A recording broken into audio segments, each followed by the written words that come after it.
Go. Oh no. Go. And action. What's up, K-Dog? Not a whole lot. How are you? Hella annoyed. Oh no. Yeah. Why? I don't know. I'm just hella annoyed. It's just one of those days. It's just one of those days. Remember when that you don't want to wake up. Everything is F. That Monica song. Remember that from the 90s? No. Just one of them days. No, I was doing Limp Bizkit.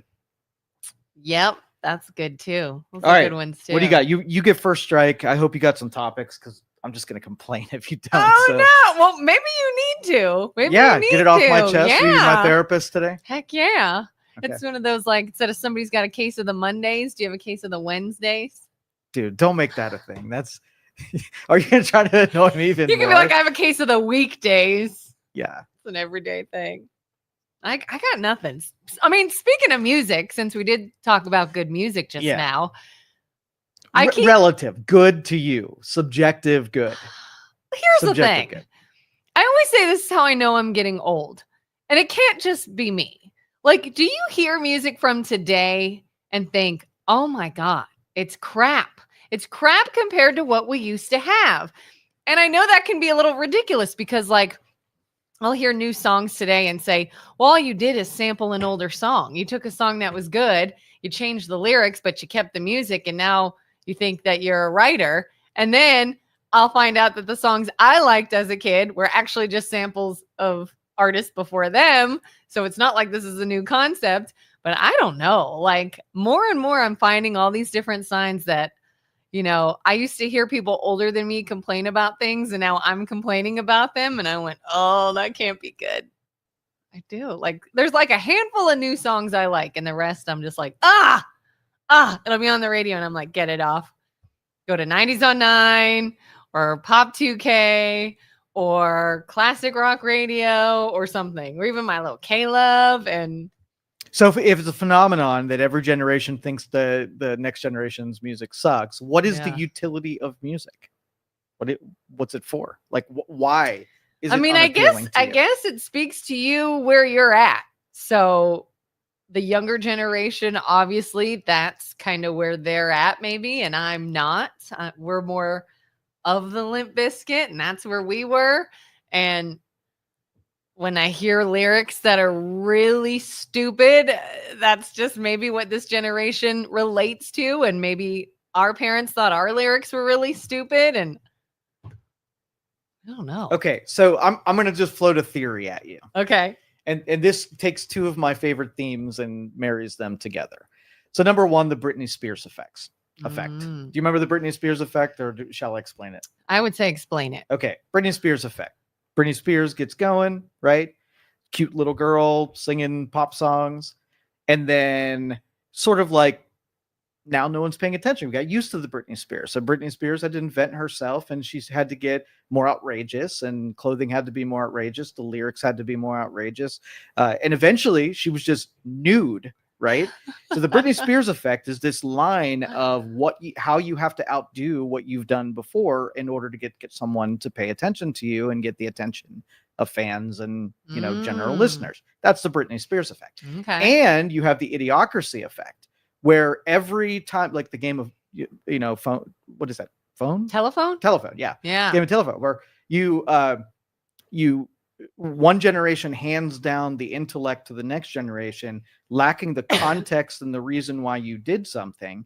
And eventually it gets stupider every time the handoff of the phone. So if at one point music was in its infancy and we were, banging on high drums or something like that, and we're like, it makes some noise and it gets our heart rate going, and it does something to us physiologically, but then you kind of get used to that and you lose the effect. You build up a tolerance for what it does for you. So like, hey, now we're going to put cymbals in there and make it louder and make the pitches higher and do something outrageous. So every time that generation takes a leap, it gets dumber, right? And it gets more, I'm going to call it obscene, not in the Britney Spears way obscene, but it tries to outdo itself from whatever. So if you draw this timeline of what music will be, it will be stuff that will just be, it'll go loud, then it'll go quiet, but whatever is different from what happened before to captivate the attention of the people that are listening to it. So are we kind of seeing that in even like the lyrics? Like it used to be, I feel like when we were kids,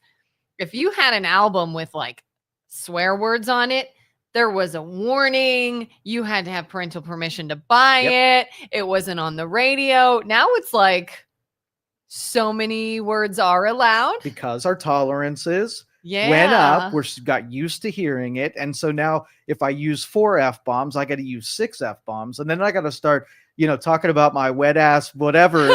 And it just, not even just the swear words, but the subject matter too is like, So it's more annoying to our generation that it didn't take the absurdity to capture our attention. So it's almost like a disappointment that that's the level that you have to go to. If you had a Marilyn Monroe, right, who embodied beauty at the time, and then everybody looked like Marilyn, so nobody was beautiful anymore, you had to do something else. And then when you ratchet it up, now eventually you're like, now Marilyn Monroe wouldn't even catch any attention unless she went to the absurd level. So it's a disappointment in the next generation for killing, right, something that was pure and innocent and whatever. Now it's has exponents on it, and it's just crazy absurd. Yeah, because it feels like they focus on the absurdity or the shock value more than talent and ability. That's 100%. But that's what it takes. That's what it takes, because once the Britney Spears, and Britney is a bad example of this, but just kind of get Poor by Britney. that bad analogy. But once everyone else sees that they're getting attention, you have people then that don't have talent that just do the thing that got attention, right? Yeah. And they do that part and it still gets attention, even though they're talentless now. They didn't write the song. They can't play the instrument. They have no stage presence. There's nothing about them that's likable. But because we made the connection of what's familiar, right? They went off and took off their shirt, and all of a sudden everybody pays attention to them. Not for the talent side, which where everybody got involved in Britney. Again, bad example. But now the shirt is the thing that's important because it's connected. Yeah. I remember many, many, many years ago, I saw George Carlin. He came to Youngstown, and I remember, and I was pretty young, but I remember even being younger and being a fan of his and thinking he was funny. And like he had that whole bit about, I don't know, is it the words you can't say or something like that, which is just a bunch of swear words. And I remember being younger and finding it funny. So I bought tickets when he came to town. I went to see him. And I remember it just being a whole lot of swearing. Mm-hmm. And again, like, I'm not prude. I don't mind if you have content that is more adult in nature, but you got to have a joke there too. Like it's got to be the way it's used or your setup or your delivery. And it was just a whole lot of swearing. And I'm like, unless I'm an 8-year-old boy, this is just not funny. And I feel that way with music now is, again, like, you want to have very adult, controversial content song lyrics, I'll give it to you if it's done in an artistic, talented, interesting way. You just spew a bunch of stuff about the club and drugs and this. But that's and all that. that's required now. So anybody can do where's it. The talent behind it? The most talentless people are then now have attached themselves to the attention. The real artists are like, what the frig? Like, how about start paying attention to people who actually can do things that not everybody can do? And that's the curve to idiocracy. The stupid people are now involved, and they've hijacked the things that the talented people did to get people to pay attention. And now the talentless are the popular ones. And yeah, and I think you don't realize this until you're older. And I think that's why once you hit a certain age, you're like, oh, the music this day is awful, or the artists or the movies or whatever, it's all awful. Because I think when you're younger and that's all you know, that's what you know. And then as you get older, you see it come along again and you're like, oh, all they did is just repeat a pattern with nothing to back it up. And now you're the reason that the natural tendency of a civilization is to corrupt and implode on itself is that you only have this realization after you already made the bad decision to corrupt the previous generation. So you get the intelligence after you've made the action. So now you can make a warning to a 15-year-old who is making popular people who shouldn't be anywhere near the public anywhere, right? But it's already been done, and they'll do the same thing for the next generation. Yeah. I mean, we've always seen that too, where we make dumb people famous. Mm-hmm. And that's on us. That's it. I guess. That's the downfall. That's why I say we're doomed. And then you get older and you're like, why are we all stupid? We did it. Yeah. For sure. All right. Yeah. So here's a but one last comment on the last topic. So The Walking Dead. Did you watch that? I did not. I mean, I saw bits and pieces, but I did not follow it. First couple episodes, if you like, I was not a horror fan anyway. I mean, I watched some horror movies, but I was not a horror fan. All right. And so the first couple episodes of The Walking Dead, it was there were some, because you connect with the characters, you put yourself in those situations, and it was like, man, what if I was in that room with this thing that's trying to eat my brains or whatever? And it gets you. It's so weird you're bringing this up right now, but go on, and I'll tell you why. So it is. It has some shock value in a lot of the episodes. You actually take the grossness of it and whatever.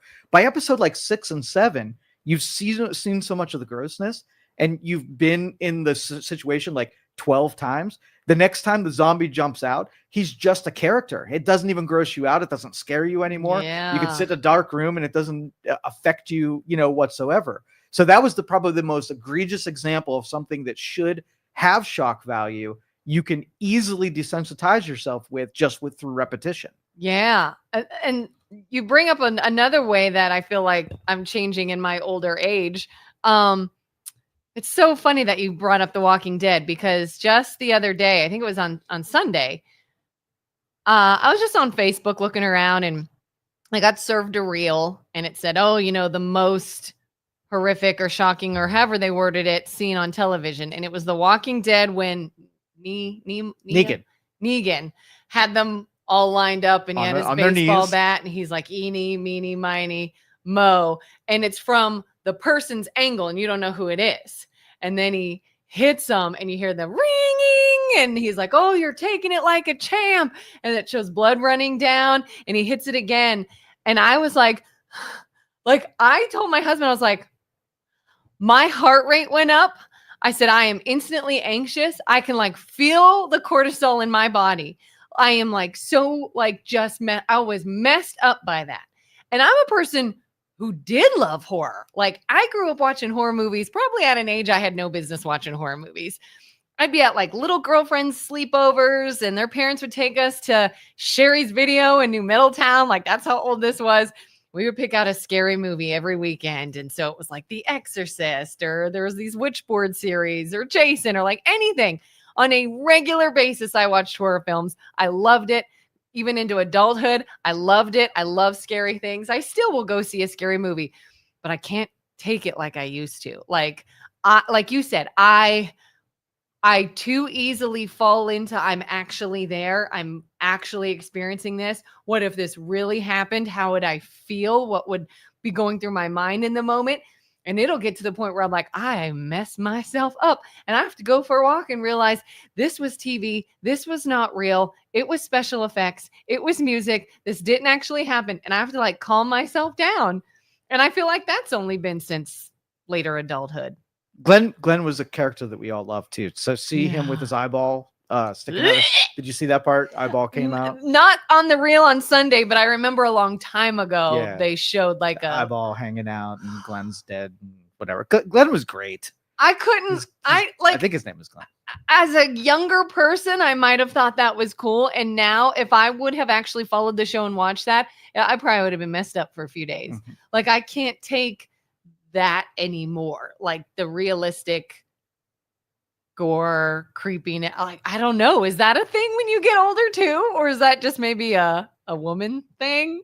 I don't know. You don't feel some kind of way? If you have a majority of the population that are desensitized things that should shock you, we can tolerate a whole lot of killing in the streets and war and whatever. So we're set up, right, to not be outraged by death. Human, life and human beings are devalued because we, shoot them in video games and we do headshots and we don't feel anything about the taking of life. So again, another doom scenario.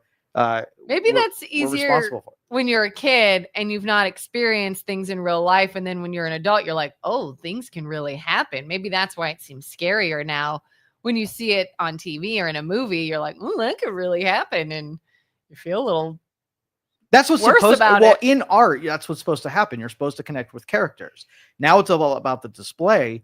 The characters are just facade, they don't even matter And Yeah. again, that's the commoditization of instead of it being art, it's just a thing that occupies Shock our value. time. Like the more Exactly. gruesome, the more, and you even see this in things like pornography. They say that people that get into pornography like will become, I guess, desensitized to it. They need more shock value. Yeah. They need more, I don't know if it's like taboo things or what, and then that is not enough. And then that is not enough. And yeah. All right. Tinder. Tinder. Did you hear about Tinder? No.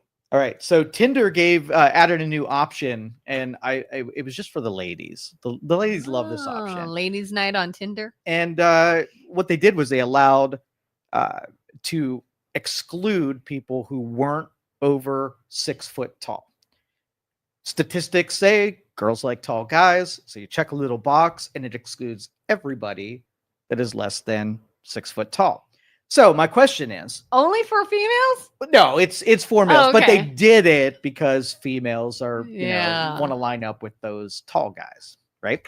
And so is this discrimination? Are we taking a subset and taking an innate, something that is out of your control, right? And allowing you to discriminate against a part of the population based on something that's out of their control?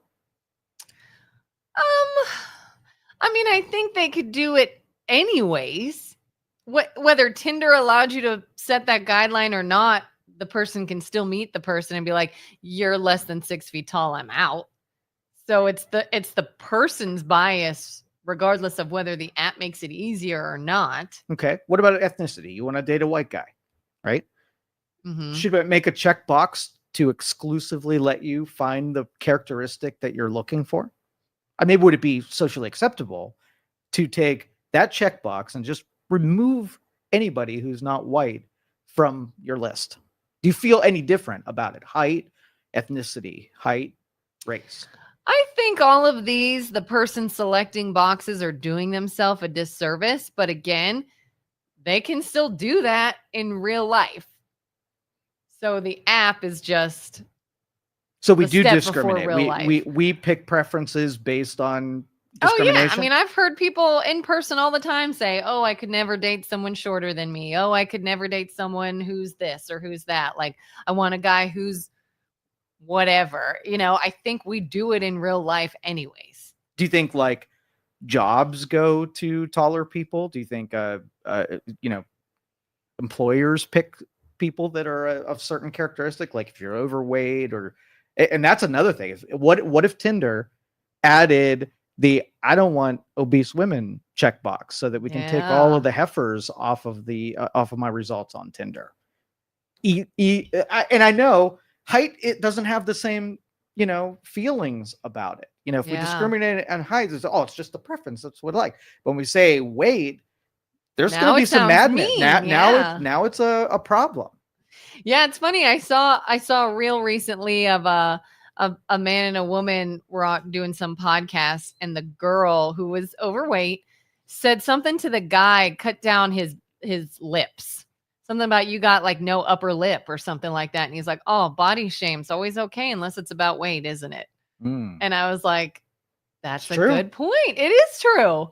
It is true. And that's all he said. He didn't say anything about her weight, but everybody in the room was just like, yep. Like, and even she was kind of taken aback. And I said, it is true.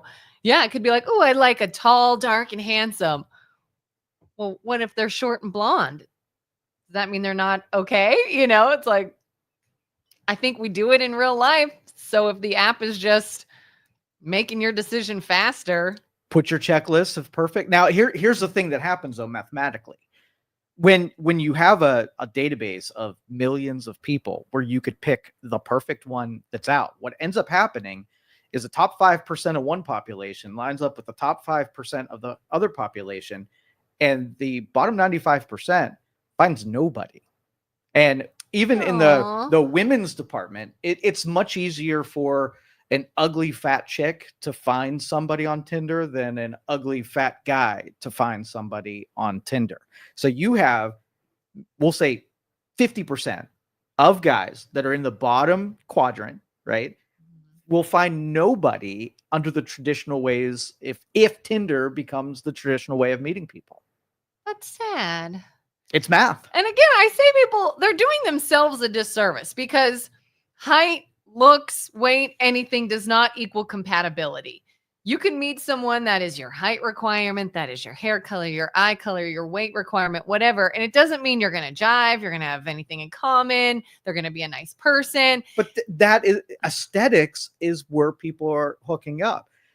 If it's just hooking up, I guess. If it's in principle that we knew what it took to create a relationship that had value, right? Then different dating sites would exist. Yeah. But if people are looking for pretty, right, you're going to do sort of eugenics here by accident. You know, we're going to say that we want a guy is a certain way, and when we pick our preferences, that guy's not included. He's been kicked out of the, you know, even the option. So you have the pretty people procreating, creating pretty babies, right? Yeah. And everybody excluded from the gene pool by complete accident. I mean, I guess too, yeah, you got to sort of go into this with the mindset of what are you looking for? Are you looking for a lifelong partner or are you looking for a hookup? And if you're like, I just want to hook up, I'm looking to have fun, I'm going to order me a blonde hair, blue eye, 5 foot whatever, and 6 foot whatever. And you order it. Here it is for your one night. Right. But if you're looking for something more than that, you're going to have to uncheck those boxes because it just doesn't work that way.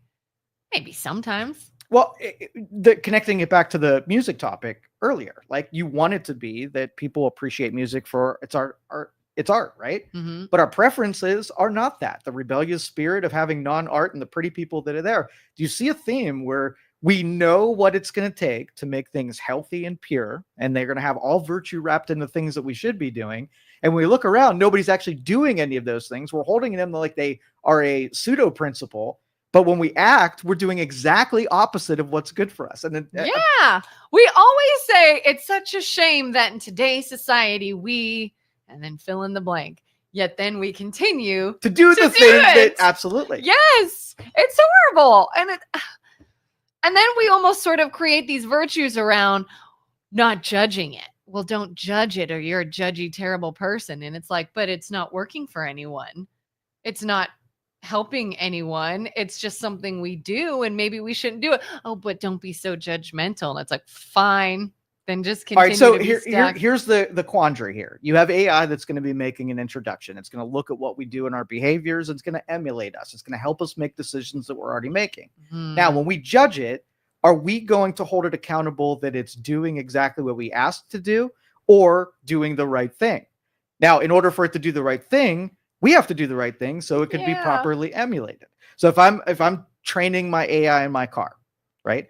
And the screen comes up and says, Joe, I'm going to be watching you for 1 month. I'm not going to be making any decisions. I'm just going to watch how you drive and what you do. And then I'm going to do that forever. Now, am I driving around safely? Am I driving around doing speed limits? Am I driving around, being considerate with other drivers? If I knew that it was watching me, I might behave differently. And this actually happened when in order to qualify for the beta of full self-driving, it had these monitors for speed monitors, abrupt braking, breaking the rules. And you could only get 3 strikes and then you were out of the program.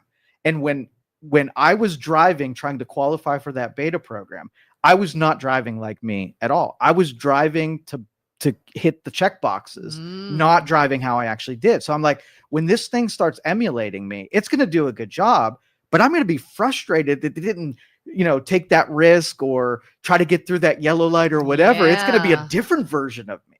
So, but if it didn't give me those regulations where it just said, I'm snapshotting you, whatever you do, I'm going to do too. Are we going to like that outcome or not? I'm seeing that a lot too. Like I live in New Middletown and it's like under construction right now and has been forever. And there's a big intersection that is closed to all directions except one. And I have seen all day, every day, people getting pulled over because they're like, but I just need to go over there. And I'm not going to go all the way around town just to go right over there. Well, you have to. By law, you have to. And they'll be like, I'm just going to gun it and shoot through. And nope, they get pulled over. And it's every day. People are like, but I'm just going to break the rule this one time. And it's like, oh, we're so screwed. as human beings, humanity in What, general. what would it take though? If we took the AI training thing and said, you know, the behaviors that are going to allow you to do the right thing, you just have to keep yourself under control, even when there's someone not watching. Integrity, right? Well, where did our virtue go? Like, why is it that we are pursuing all of our impulses and we threw the rule books out of the windows? Where we have a president that that all of the vices, all the deadly sins, is on his report card, and you can look around, and most of the deadly sins on everybody's report card. Yeah. Man, if there only was an institution that at some point, right, held people accountable and made the invisible thing in the sky watching your every move and judging you and shaming you and making you feel ridiculous when you didn't follow the rules. If that institution, we should invent only that. we had like some guidelines, or maybe like there's like a handbook to follow. Yes. If there was one, then would be so maybe much a portion easier. of the population would be like, oh, someone's watching me, right? Yeah. I need to perform when I go out, not as I want to do, what makes me feel good and what benefits me. I'm going to put myself and do it for that thing, that larger ideal that should represent a big part of my day, right? Yeah, and it'll help you want to do the right thing, not just because you're being watched, but because it's the right thing. No, And that's even harder. That doesn't work. That doesn't. It doesn't work, and it's a shame. If someone's watching you, you behave. Oh, especially if your critic is watching you, you behave. And when you get that saying, "Hey, I'm a really good person," when someone's watching me, what can I do to invent and pretend the critic's always in the room with me, so I'm always behaving and being at my best? And if you're just watching it, tuning in, I mock secularists every freaking show. It is almost my sole obligation. I want everyone that says we can behave great without rules. We have morals on our own. This is secular morality. We'll always come to the conclusion that we should. You do not. No. And you're crazy. You are going to be solely responsible for the demise of the human race because your experiment that obviously is not going well. Yeah. Because it doesn't make any sense, because people want this adaptation of the mindset of just leave everyone alone and just let everyone be themselves and just let everyone do what they think is right and what they want to do. Well, everybody's different, so that's where you're going to clash. But how do we get your shirts? Youngstown Studio shirts? Oh, they're talking about the MLO Bros, the other shirts. They'll talk about that on Friday. Oh, I missed keep going. That.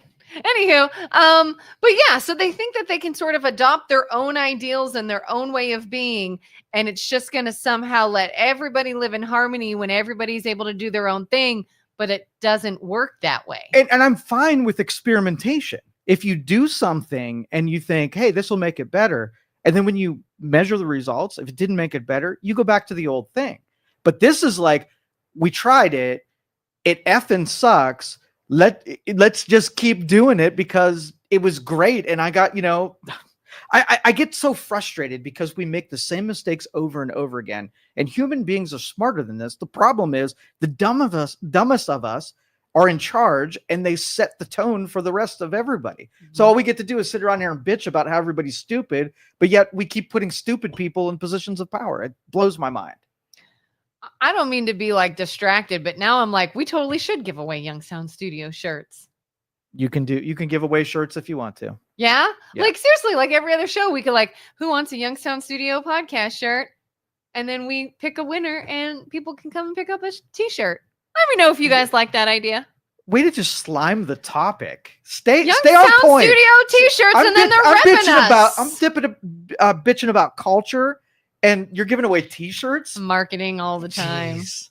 Listen, you watch how many people are going to say, I want one. I want a Youngstown Studio t-shirt. All right, now t-shirt. let's be disturbed. Go ahead. What's the next topic? I lost my train of thought. Reaching freaking halt. Krista says, if only there was a way to get a monetary reward for making good choices. A monetary reward for making good choices. But then... Or even better. Go ahead. I was just gonna say, I feel like that kind of taints it because you're supposed to do it without a reward. The reward is what you give out into the universe by being good. Better yet is how about we remove the downside of poor decisions. So instead of being rescued for doing something stupid, you splat on the ground and you learn like that was not great, but we have empathy and we're like, oh, my kid just did something. He picked up a log that was in the fire, right? And I want to save him from picking up the log in the fire. But what he would remember, for sure remember, when he picked up that log, he burnt the shit out of his hands and it hurt really bad. Yeah. In the future, he probably won't pick up the freaking log. So if we remove the downside where people get just enough friction and injury to learn from their mistakes, that would be a way better method of teaching. So no rewards, but strict punishment. Strict punishment.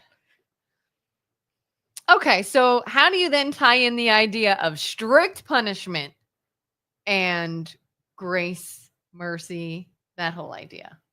Well, natural consequence. There's no grace. Allowing someone to escape the natural consequence of an action that deprives them of the teaching, they know the next time they do it when you're not around, that's not grace, right? Yeah. If there's a consequence that's not natural and won't teach a lesson and is just going to do damage without any upside, then you can extend grace. Easy to tell. So when something happens, so if somebody steals from you, right? And the upside, if you hold them accountable, like calling the police and having them go to jail, might scare them into not stealing again, right? Versus what's the downside? If you don't do it, then they're just going to steal from other people because there were zero consequences for doing it the first time. That is not a proper extension of grace because there is no upside and all downside. I think a lot of people sort of evade dire consequences because even if they did something that would require a consequence, they also have or are or do something that other people need. And so then they overlook the consequence they deserve. Does that make sense? Like, it's like, you deserve this, but I need you, or I need this thing that you have.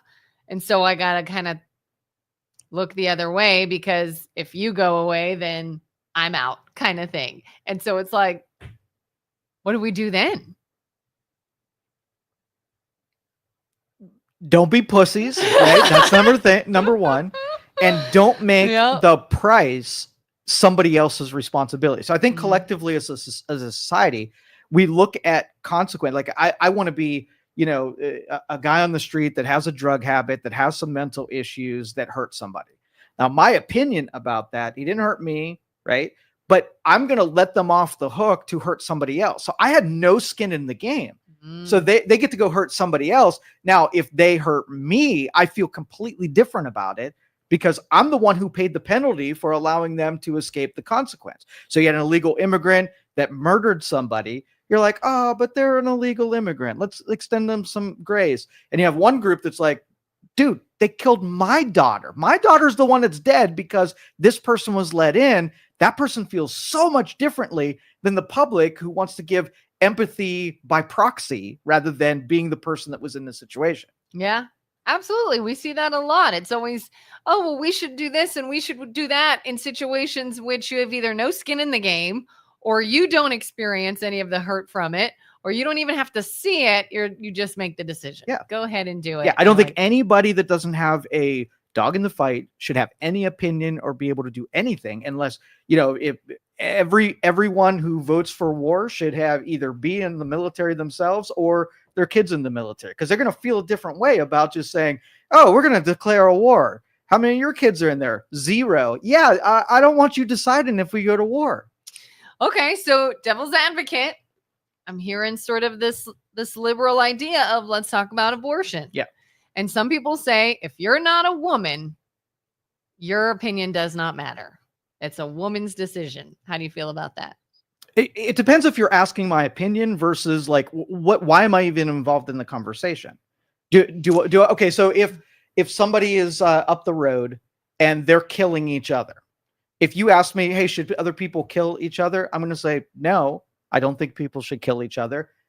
But I'm not involved in what's happening up the road, so I don't even know why I'm being asked. Should we be allowed to kill each other? No, we should all resounding know that killing each other. But again, I'm not involved. So if we've got population collapse and we already need more babies and we think this is murder, I think that abortion should be illegal only because in principle, it's the thing that we've all decided is not a good thing, regardless of how it's being justified. But again, I'm not involved in the opinion. And if you ask me that, my opinion only makes people mad and I can't do anything about it anyway. It's so you get these topics that are radioactive. Nobody can talk about it or touch them because we're not part of the utility of making it better or worse. Right. Yeah. And everybody just gets entrenched in what I think in the 90s, when politicians and the public are like, this thing that's happening that we don't want to happen, we want to make all kind of moves that makes it happen the least amount possible. That was a reasonable exchange that people would have. So if it happens in certain circumstances, we're going to hold our nose and know that we know we're killing a life there. But in certain circumstances, that's kind of your deal, and keep everybody else out of it. It's your doctor and your family and your pastor, and you're making a difficult decision.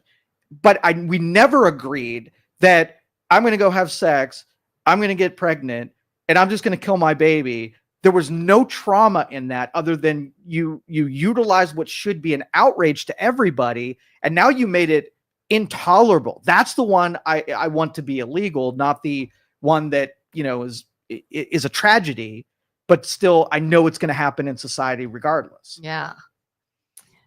Here's something that I was thinking about earlier too. I think Monday, I think you brought up Pride. It's Pride Month or something like that. And my brain thinks a lot about this lately. And because I always come back to this idea of like, how are we pitted against each other? How is it that some forces that be keep us fighting even when we don't need to be? And I feel like one example of that is the idea of Pride and Pride Month. And I see these two instances where it's like, do people want to support a group of people? Sure, maybe. And I'm not talking about like if you've got your issues as far as your religion or your stance on morality or whatever, and you think it's evil and whatever. I'm not talking about that. I'm talking about the people like probably you, probably me, who are like, hey, if you're an adult, if you're gay, if you want to live your life a certain way, okay, go be proud of yourself. I don't mind. Like, whatever, do you. Good. Fly your rainbow flag. You have that right. But then I kind of come across where this, like, if I don't join in on the fight against people who think it's wrong, then I'm somehow wrong. Like that's the idea I don't like, is where it's like, I'm not going to tell you what you can and can't do. You're a grown up. You go love who you want to love. You be with who you want to be. But if you're saying we want to be accepted and we want to be looked at like any other relationship, okay, fine. I don't analyze everybody's relationship every day. Like, I don't care who people are hooking up with every day. So then I'm not going to stay focused on your relationship because it's not a heterosexual one. Like if we want to normalize, what's it called? Interracial couples. Interracial couples used to be taboo back in the day. Now they're like, hey, we want the same rights. We want to, be able to marry and date outside of our race. Okay, do it. Where's the interracial couple parade? Where's the interracial couple day? Where's the interracial couple month? It's like, do it. Be happy. Like, I'm not saying that anything is like, I feel like when we keep things a big deal, then fighting starts. When you're asking us, why should this be wrong? And why should this be a big deal? And why can't you let us live your lives? And then we say, all right, live your life. Go ahead. I don't mind. But it's like, but no, you got to now actively be loud for us or you're against us. Does that make sense?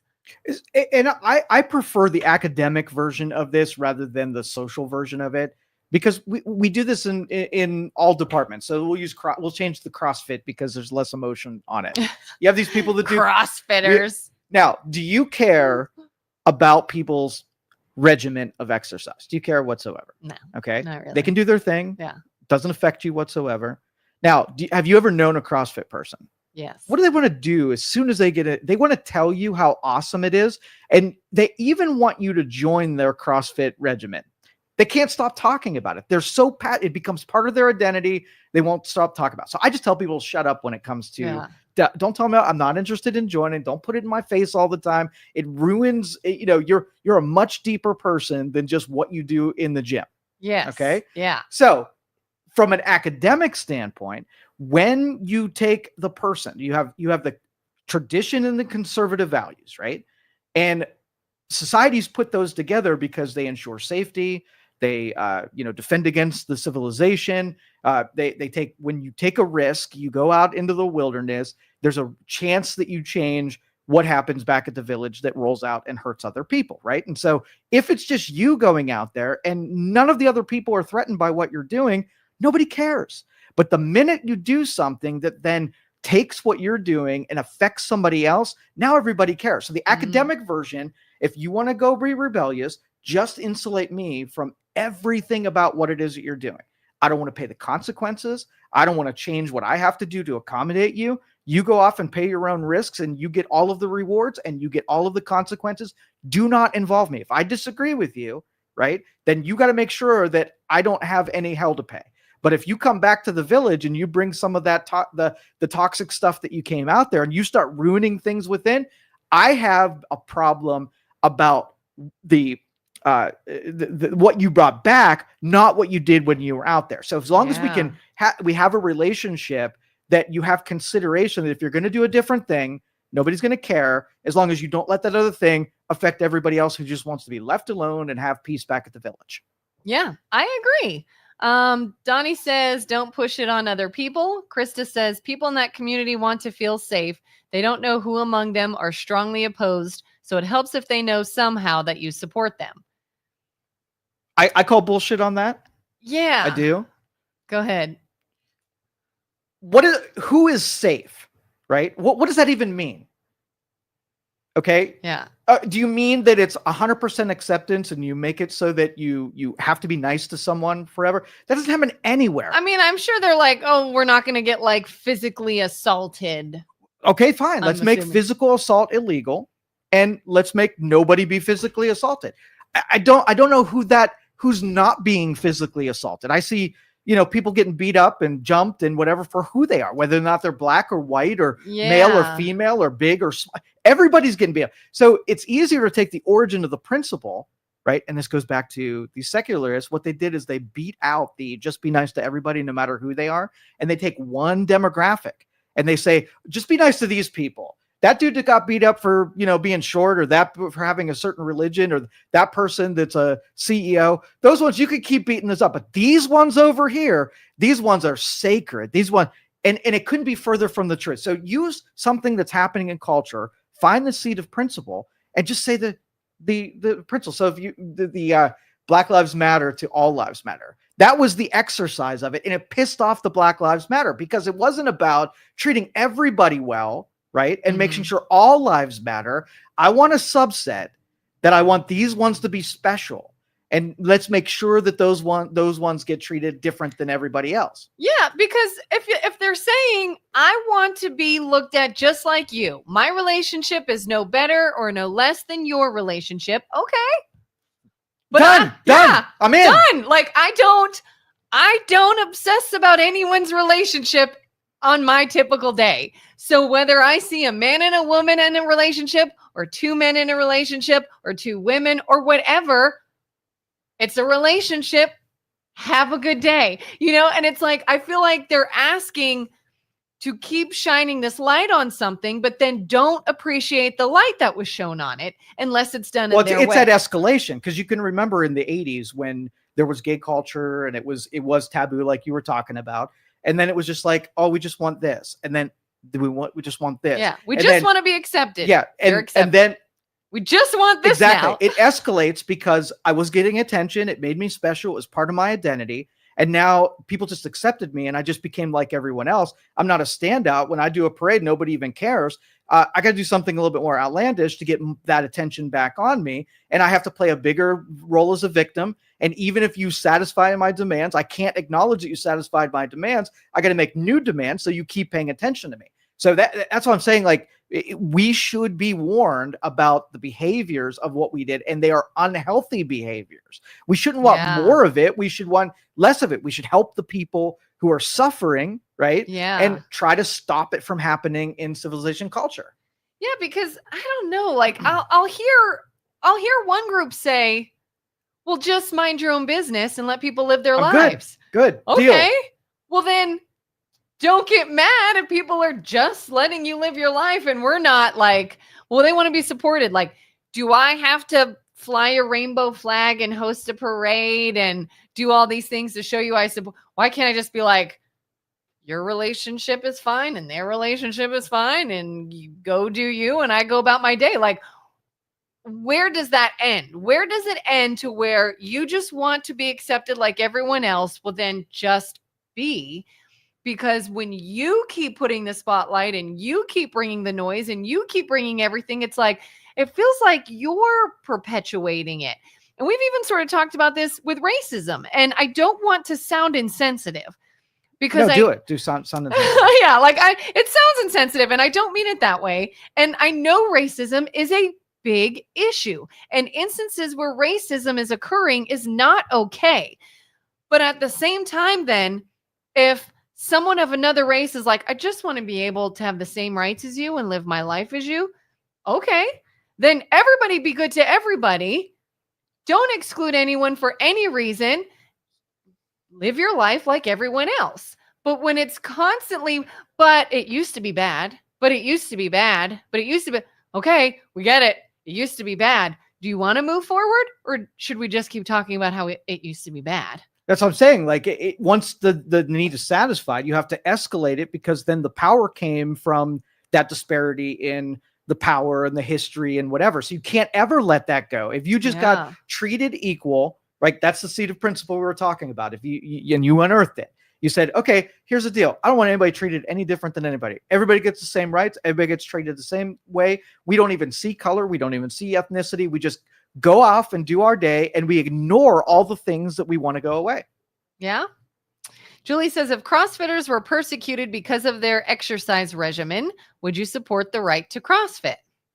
If CrossFitters were persecuted, I know this is an analogy here. Yeah. CrossFitters were persecuted. As in, like, the gay community is persecuted for their right to love. Who's persecuted? These are individuals behaving badly. This is not a systemic persecution. There's you don't get thrown in jail for being gay. Give me the law or the system that persecutes that lifestyle, and I will agree with you.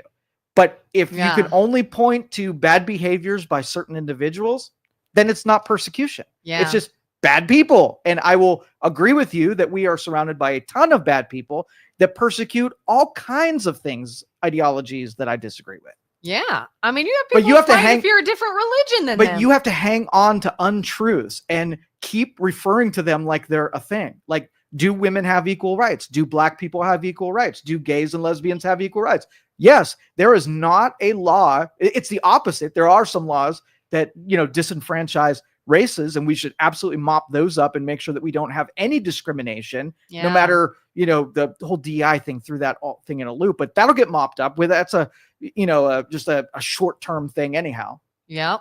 Julie says it would be utopia if everybody had the same attitude. Unfortunately, there are too many people that want to force their judgment on others on both sides. For sure.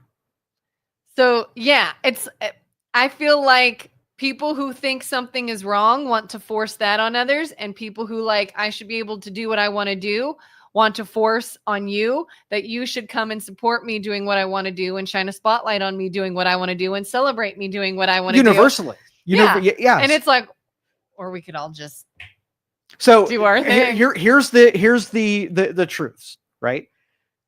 Men are fallible, all of us. we all break the rules. We're never as we should be. We're going to make bad decisions. We're going to follow our emotions. We're going to hurt other people. So you are surrounded by everything that is bad. The vices are real, right? Mm-hmm. And culturally, in a utopia, everybody is just virtuous and everybody just follows the rules and everybody behaves the way that they should. So, but if the math says everybody's fallible and at any given time someone's doing what they shouldn't do, then the principle is pushing people to do less of the things that are bad and do more of the things that are good. And again, we'd invent this religion that held people accountable for their actions and gave them little whispers that if you do the right thing, it might deprive you of what you want right now, but it'll make society better. If you take the secularist, do what feels good, then you have a bunch of fallible people in the pursuit of what feels good. What are the chances that what feels good deprives somebody else of their liberties or whatever? So we should be tolerant of all people who go off the reservations, do bad things, hold them accountable for the bad things that they do, and support and promote doing virtuous things, not false virtue, right? Yeah. Is what we invented in this era, real virtues. And it just doesn't seem to make sense when, if you say that, okay, and let's again take LGBTQ, and I'm not trying to sound insensitive, but if you say, I was born this way, this is who I am, I can't change, let me be. Okay. But the idea of having a dedicated month and dedicated celebrations and dedicated rallies and dedicated anything, dedicated symbols, does that not mean it is out of the norm? Because we don't have things for everything, right? Like, is that not perpetuating that whatever this thing is not the norm? If it has all these special days and holidays and celebrations and recognition, because normal things don't. The everyday, the average, uneventful things don't. So if it does, aren't you now then saying you don't want to be equal like everybody else, left alone, whatever? That would be a good question for people in that culture. Like, what is the utility? And they're going to say things like Julie did, where I just want acceptance. And if you were to engineer how to get acceptance, what I mentioned the other day was you participate in the real world and people get to see you being just a normal person that's on the same pursuits that you are, right? So if I'm going to engineer, I'm going to demonstrate how these are just people like you and I. So my parade would be a little different than what you see on Pride. It's not this outrageous display of thumb in your eye thinking, the people that want to get you outraged by the fact that it's in culture, trying to, and I don't know if the main thing is to influence the next generation or if it's a recruiting thing to, get more gayness or get more transgender. I just don't know that. I don't know. I can't get in the heads of why people make an outrageous statement. The banner says acceptance, and you are doing everything counterculturalist. Those two things don't jive. Either you want acceptance, meaning to merge into and be congruent with, versus I want to change things by doing the opposite. Counterculture is to change culture in a different direction. So I want everybody to dress outrageous and to be flamboyant or to dress in a certain way. And so you got to make up your mind, acceptance or change. One of the two things. I recently saw somebody post on Facebook a business they had. I think it was might have been like a dog groomers. I can't remember what it was exactly. But their ad of, hey, new business, come support me, bright colors, gay owned business, gay pride business, come support a gay run business and owner and blah, blah, blah, and show your support for LGBTQ community by giving us your business to come do whatever it was, groom your animal or something. And that was the whole marketing thing, is support gay owned business. And I just was like, are you good at grooming? What are your prices? Where are you located? Is it by appointment? Like, I'm just like, why? If I went to your business and somebody said, oh, the owner's gay. Okay. But the fact that was your marketing had very little to do with what you do and anything there. And it was just support me because I am gay. And I was just like, again, do you want to just be part of society and live your life like we do? Or do you want something extra? All right. So we'll put on your marketing brain. Okay. When you do marketing, you are inviting people, right? And when you do marketing, you are disinviting other people, right? You can or could. It's a potential to. Yeah. So if I said white owned business, that would be me appealing to consumers who want to deal with a company that's owned by a white guy. The downside would be that if you're another race and you're not a white guy, you might say, I would have dealt with you. It had just been normal, but I'm not going to deal with you because it's obvious that you have race as part of your identity. And I'll just find somebody who's vanilla. Bad choice of words. Choose somebody who's more neutral on the topic. So when I say gay owned business, right? I know I'm appealing to people who are gay or support gay people, but I also know that group of people who are like, yeah, probably not going to come to your dog groomer because you picked a group, right? And about on purpose alienated this whole other group. Yeah. And to me, it just sort of like, it puts a bad taste in my mouth. Where like, I would have supported you because I don't care if you're gay or not. If you're good at what you do, I want to use your service. But it feels like you're pushing an agenda. And it almost feels like if you feel some kind of way about this, I don't want your business, And it's, can you do that with all the same groups? So if I said Christian owned business, okay, is there a downside to saying that? Could be. Women owned business. Is there a downside to that? Could be. Black owned business. Downside to that. Republican owned business. Is there a downside to that? Yeah. So it pretty much when you pick the group, that more Christians will deal with you if you're a Christian owned business. So the upside is pretty high, but you have to determine whether or not the downside is now too great to be able to put yourself. Michael Jordan was my favorite, right? Because the guy, marketing genius, product genius, athletic genius, he's a smart dude, right? And one of the first business books that I read was that he was asked whether or not he was Republican or Democrat. And he might have been, I've never known where he lines up on the political scale because he kept that neutral because he said both Republicans and Democrats buy my shoes. And he was not going to alienate half of the people that would buy his shoes by zero upside saying I'm a Republican or Democrat. Yeah. All downside because now half the people don't want to buy his shoes. Yeah. I saw a reel recently, a comedian, Matt Rife, during a show. Somebody was like, hey, you Republican or Democrat? Are you for this or for that? And he's like, I'm not answering that. What do I look stupid? Exactly. And we're like that. I feel like in society, you're not allowed to answer that question unless you want to invite some sort of controversy or you want to have a fight of some kind. So don't, and that's the premise. Be accepting of all people, love people for who they are, ignore the identities of what group they say that they're in. And keep yourself as neutral as possible where they don't need your support. I assure you, your neutrality is just as valuable. You don't have to put the rainbow flag out there. Put no flag. It's either, I don't expect you to put, what group is against gays, by the way? Is there like a group? Probably a religious All right, so group. let's just say they had a flag. Don't put up the flag of the anti, but don't put the flag up at the pro. Be neutral. Take it out of society. Put it on the curb and let the trash man take it away. And that's kind of like, I've never in my life, like I will never fly like a MAGA flag and I'll never fly like a Let's Go Biden, but then I'll never fly like a, what was the, Kamala had a slogan. I can't remember what it was. I fell out of a coconut tree. Is that a slogan? What is that? Is that something I missed? Yeah. It was good. I don't even get it. Yeah.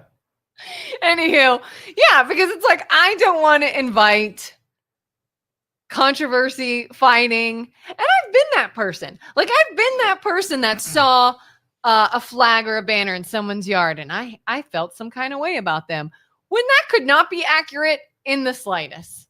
And so it's like, and it's a shame. It's a shame that we are in this predicament, that you've got to be very neutral, that you've got to watch what you say or have your opinions about something, because somebody will automatically make these judgments about you based off of just that. And like, I love seeing examples like Chick-fil-A, obviously Christian run business, closed on Sundays. They've been in the news before because people were saying that, did they say they didn't want to hire gay people or something like that? I don't even know. They got all kinds of flack for something. But whatever year it was, that Pulse nightclub was shot up. It was a gay nightclub. Terrible person went in there, shot and killed a bunch of people. Chick-fil-A served food on a Sunday to people in line waiting to give blood to the victims of Pulse nightclub. I saw that one place somewhere. Where was the national news on that? It's always when something happens that looks bad or really one-sided. Now let's push that and start some controversy. But then when it's like, okay, well, I did that in this instance, but I also did this.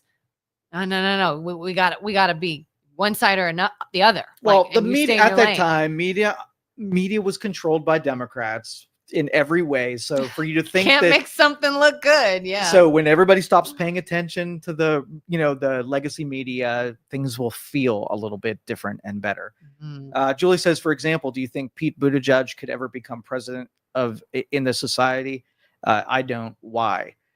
Not a chance. And I know the question was because he's gay, and I just think he's a terrible person. I think that he's not a good candidate. He's not a serious candidate.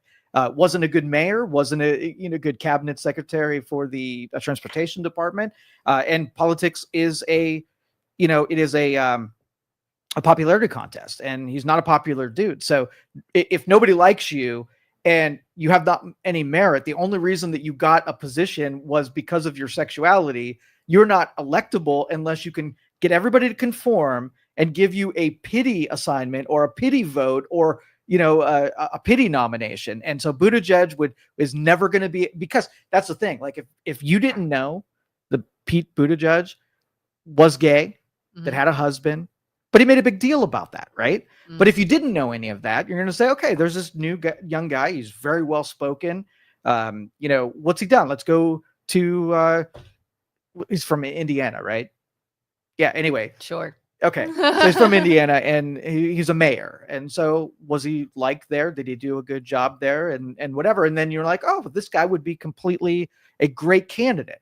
But because he became he traded that meritocracy for that identity, and now because that was the main point of his personality, now he's unelectable because nobody wants to elect the woke Pete Buttigieg who took paternity time off when he had his kid and disappeared from the transportation thing, didn't really do a good job anywhere. I mean, come on, if you're going to judge him on merits, he was not a good candidate. Yeah, and I don't know a whole lot about him except the fact that he's gay, because that's what gets pushed. I know he's gay. I know they used IVF to try to conceive children. I know all these things about his personal life, and I'm like, that's all I know because that's what's pushed. And I'm like, I don't care. Like, is a candidate good? Are they a good candidate for a position that is in leadership that's going to run our country? I don't care their skin color. I don't care their sexual orientation. I don't care their sex. Like, make it good. If we get the first woman president, great. If she's qualified for the job, not I'm going to vote so that we have the first woman president. You could celebrate it if that's the thing. Oh, look, by the way, it's the first female president. Cool. Very cool. As long as they are there to do a good job. And I think we as a society, and maybe it's the media's fault, I don't know, we do want to run on all the other little things that don't or shouldn't matter. Yeah, Barack Obama, first black president. Do you know why he became president?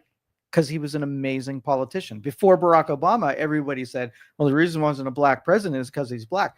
Well, when he ran, he wasn't the black man. They tried to paint the black man, but he was a super articulate, great politician, up and comer. Oh, that you couldn't have picked for your first black president. Like, if Kamala Harris would have gotten it, she would have ruined it for women because she would have been put there on her merit, like Barack was put in there as he was. It would have been, you had this didn't do anything, terrible politician, terrible speaker, Can't answer but any here's your questions. president. And we know what that would have been. It would have been a mail-in. It would have been a token. It would have been a virtuous win for something. Nobody would have ever respected her for being the president. She would just be the woman who was the stand-in until maybe we find another woman who's actually competent. How do you feel when she and other people say things like, I want a child or a younger generation to be like, oh, someone who looks like me can be in that position? That's toxic as can be. It's just pushing that. It's just, so you toxic. if you said someone who looks like you can be in my position, you just stifled that kid. You just made that kid feel like someone who looks like, oh, I clearly got something against me. I got a lot against me. I better push back on this. It's going to be harder for me. I got to fight harder. I got to whatever. And I'm not saying that didn't used to be the case. I'm talking about now, when you say that, you stifled the kid. Well, it's the declaration of what's not being said. And I just need some honesty, some intellectual honesty in this. So when somebody says looks like me, what are they charging? What are they saying? They're saying your race. Okay. So Your they're race. saying that the person that looks like you has the same experience as you and will fight for you, right? We'll take your thing in consideration. So when the rest of us are sitting around saying, okay, well, this person who is, we'll say Greek, right? This person who's Greek comes to this country and they're going to hire everyone who looks like them. I'm not as concerned as having a priority for somebody within your own race. I'm asking the second part of the question, well, what about everybody else? Are you not taking something you dislike, which is discrimination, doing it yourself and wearing it as it's some kind of virtue, only because nobody challenged you to explain, hey, yes, I understand that you're obviously going to give preference to the people that are Greek here, but are you going to then come and service my company and send the Greek, or are you going to send the person who has the most merit, the best person to do the job? When you're having your getting an operation or brain surgery, who do you want to be operating? The most competent or the one that looks most like you? So I want he's not a great surgeon, but he looks like me. Is that really what's going to be important to you when you need something to get accomplished? Not at all. So it's a dumb intellectual argument to surround yourself by maybe not the best, but people who just like you, look like you. Yeah. Patricia says, if you feel the need to have a parade to support your lifestyle, you're literally putting a spotlight on yourself, and that will usually draw some people who will protest. Okay. What's the utility of a parade? I think they're stupid. I think they're dumb. To draw attention to something. Yeah. Yeah.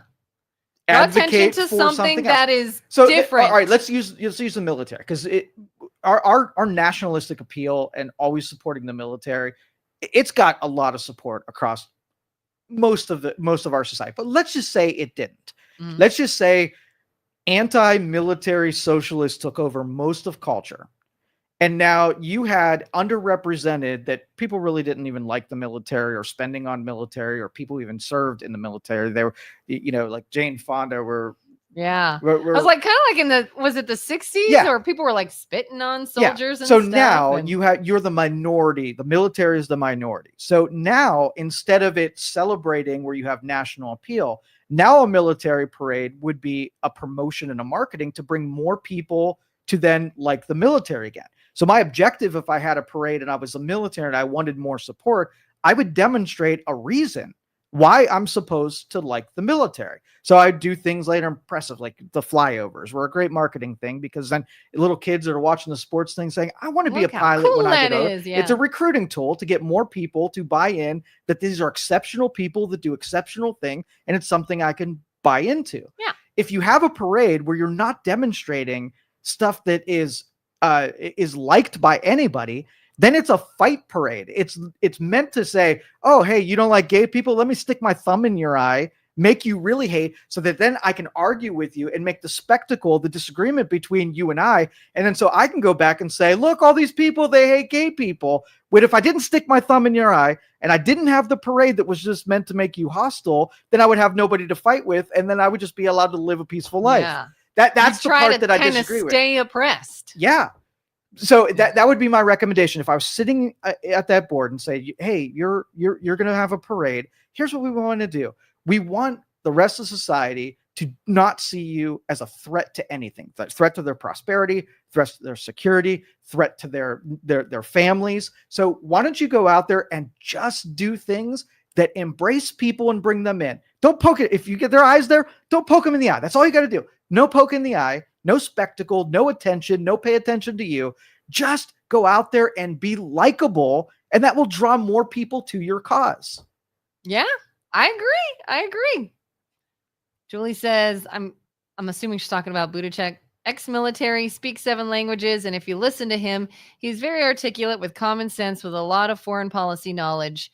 It is his gayness that will stop him. Incorrect. It's him making gayness his central part of his candidacy and everything about him. You can't disconnect the two. It's not Pete Buttigieg, the politician. It's gay Pete Buttigieg. But he did that. He brought his sexuality as a centerpiece of who he is for that, hey, I'm virtuous. Look at me. Yeah. And it's comments, unfortunately, like that if you say, oh, I don't really care for Buttigieg. Oh, why? Because you're a homophobe? Exactly.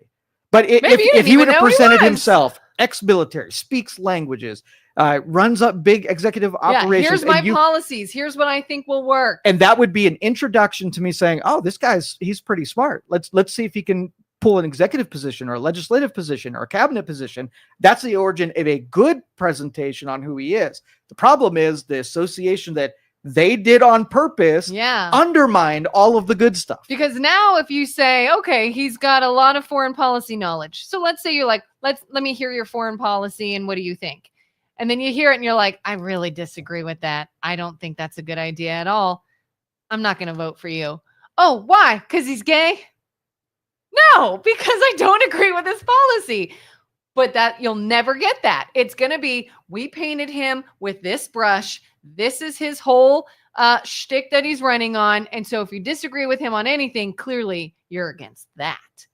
And it's like, don't do that. So you don't take that risk. I'm not going to tell you that I like Pepsi and hate Coke if I think that half the people will make decisions based on whether or not I'm on their team Coke or on their team Pepsi, right? Yeah. You don't float it out there. There's not an upside to it. It doesn't add or contribute. The rest of us are like, keep it in wherever, right? Yeah. And I'll vote for you on the merits. I don't need to know that other stuff because now you've taken my own tribalism and now it's working against you. Then you can't scream that I'm some kind of bigot only because you shared a piece of information that put me and you at odds on a different team. Yeah. That's it. Julie says, what is the utility of having a $90 million parade for your birthday? I'm assuming Trump did that. I think it's a pretty big deal, though. The 250-year anniversary of the United States of America, I think every nation would celebrate what would that even be? It would be a quarter of a... Is that what this parade was? Yeah, 250 years. It's the United States' birthday, 250 years. Oh, that's what she's talking about? Yeah, so they're putting on a big military display in celebration of this July on Independence Day. America's 1776 to 2020. Oh, I thought she was saying Trump was having a parade for himself. The media phrased it like that so they can get a lot of people thinking that he's aggrandizing his own birthday and celebrating Because I would say, well, that's dumb. Yeah. But if it's for U.S.'s birthday, throwing a big parade. That's different. Yeah. I think that is 250 years is a big... I remember the bicentennial was a big deal. Yeah. They commemorated it in a million different ways. So 250 is a big deal. Yeah, if you want to celebrate Veterans Day, if you want to celebrate the 4th of July, if you want a day off for Memorial Day, don't be mad about a parade for our country. From a personal level, I don't like when the government spends any money, right? And so if I can cut out all of the luxury things, anything that doesn't need to be done, I would be for. Mm-hmm. But that's not where we're at right now. We misspend and spend a lot on memorials to the sacred government. And if it's something that is about our country, can we not all agree that we all have stake in the country? Yeah, pull the country. Everyone's country. Here's it. Pull the country. Everybody gets a ballot. It says it's our 250-year birthday. Should we have a parade and celebrate being an American? It would overwhelmingly say yes, and then they would spend the money. Is this parade a thumb in the eye of any American? Zero people. No, and again, because the military is held in high regard with people, so that would pass, overwhelmingly. Yeah. Patricia says, exactly, Joe, a parade isn't necessary. It's not necessary. Not necessary. No parade is necessary. But they're stupid. I think the idea behind it is different than the idea behind some others. Like you said, I can't see it being divisive, where I can see other things being as Carter said, unless Biden wanted to do it. Now, here would be the downside.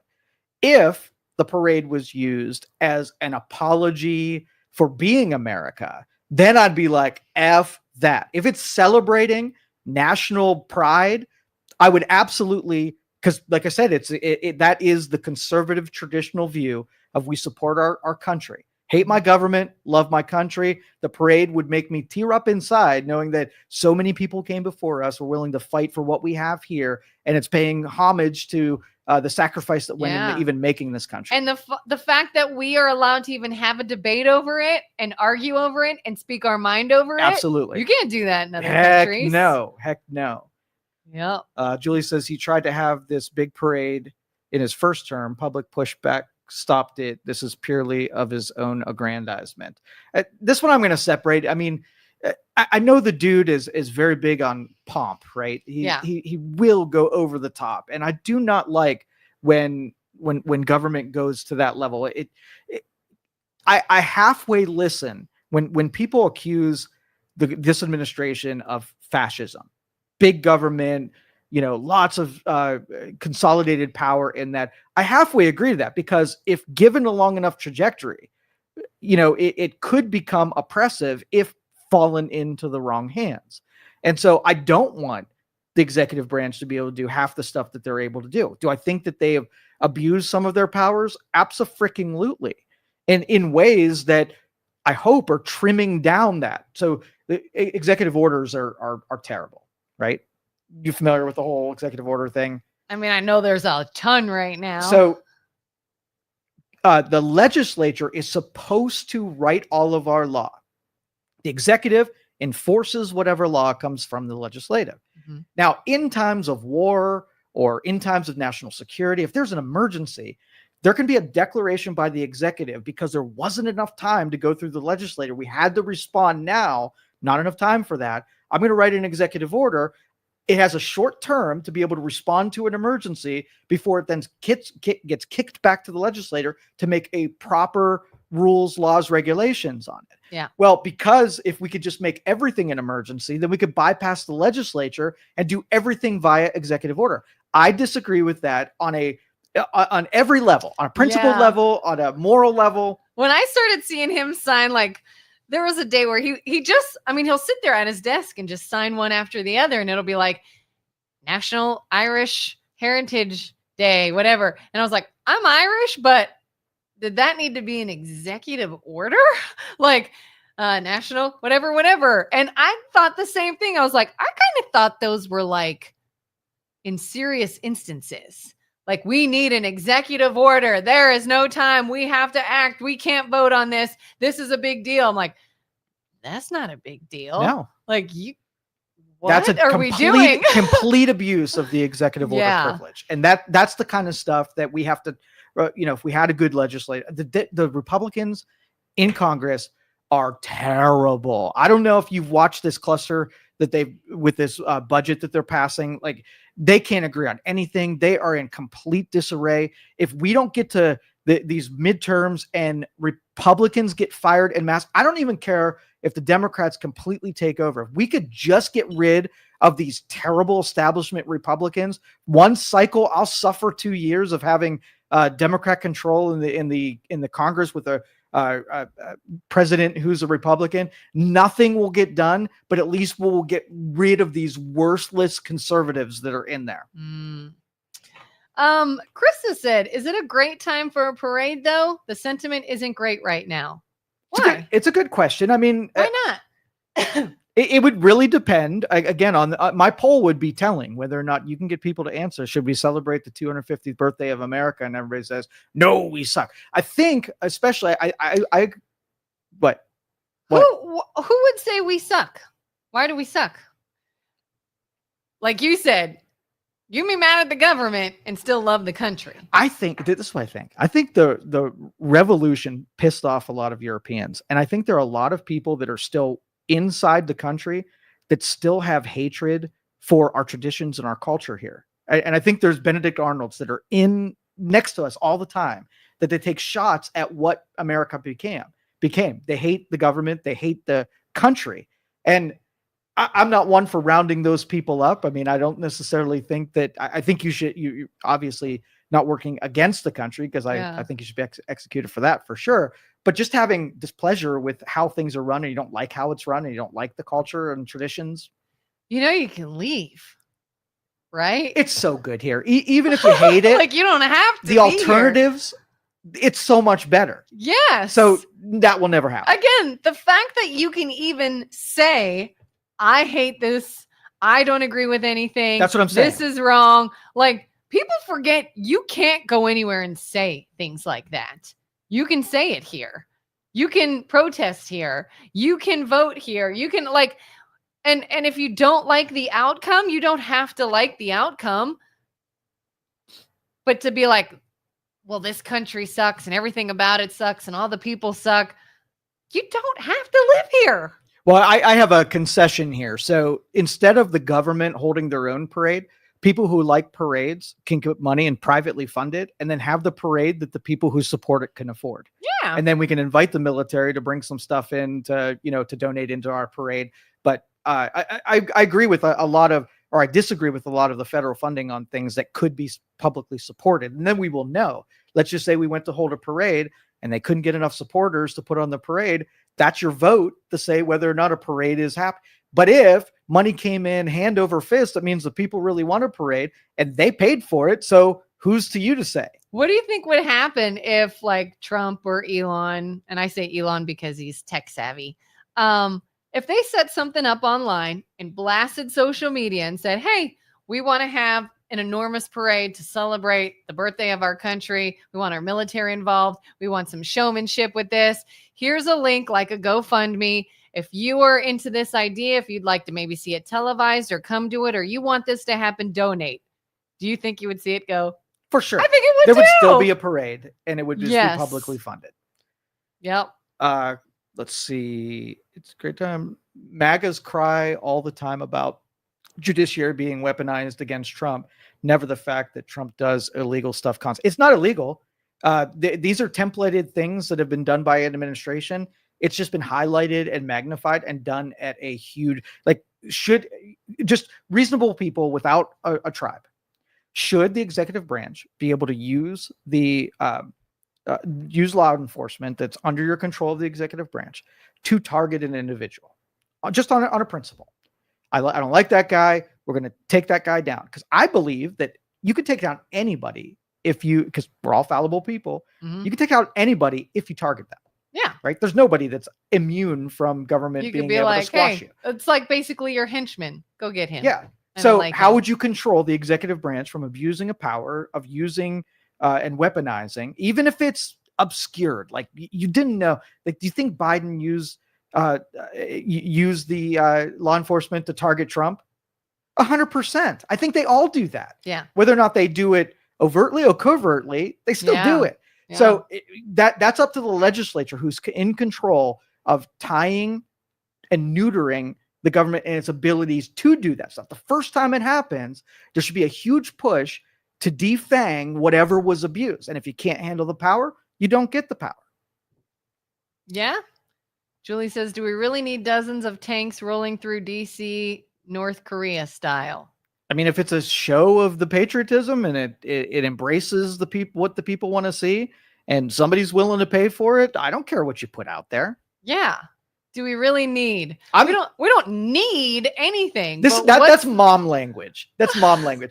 We have food at home. Do we really need to go Chick-fil-A? And then you make the rationalization. We don't need ice cream. Technically, but we like none ice cream. of this stuff we need. If you want to get down to needs talk, right? Yes. Then there's a majority of what we do that we don't. Julie, tell us what you think we do need.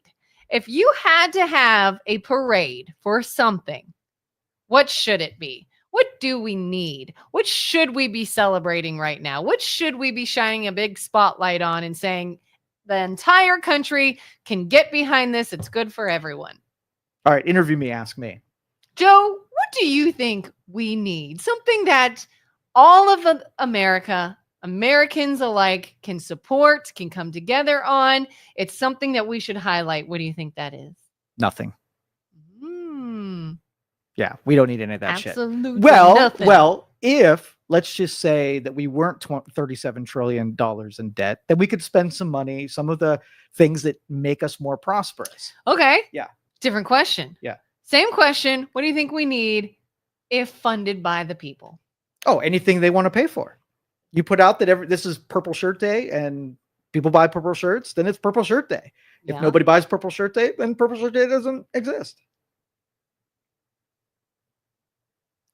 Because it's they're funding it. This is like when the government does something, it is coming from a taxpayer. And if I agree with it, then I'm willing to pay for it. If I disagree with it, I can't tell what I'm agreeing with and what I'm disagreeing with in conjunction with other people. But if you made it so that, you know, instead of it being blanketed from the federal government where you can't tell what the people even want, they could be spending money on stuff that have 2 people in the audience. You don't know. But if it's publicly funded, then 2 people show up because they were willing to pay for it. I don't give a shit. I didn't have to pay for that to happen. So yeah. Because I mean, on one hand, if people want to spend money to support the military and they're already a little concerned with military budgets, taking money and putting it on a parade or showmanship is gonna maybe not sit well with people that are like, hey, we're already spending a lot and some of that is very necessary. This is not. So can we just kind of watch our budget here? I would totally get that. But if people are like, start a GoFundMe, let the American people pay for the showmanship and the parade.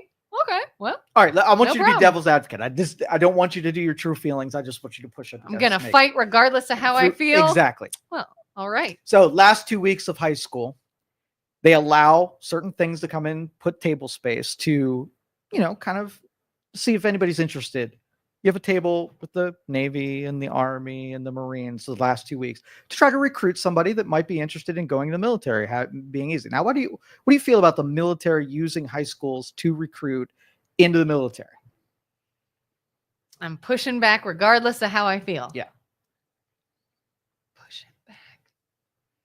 Military recruiting high schoolers into the military. Yeah, last couple of weeks of school, maybe someone doesn't have their mind made up yet, and they see your table and they're like, "Yeah, I want to join the Marines." I have mixed feelings. Go ahead. I have mixed feelings.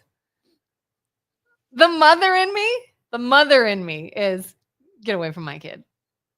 He's too young. He doesn't know what he wants. It's dangerous. Don't do it. Another part of me is, why not?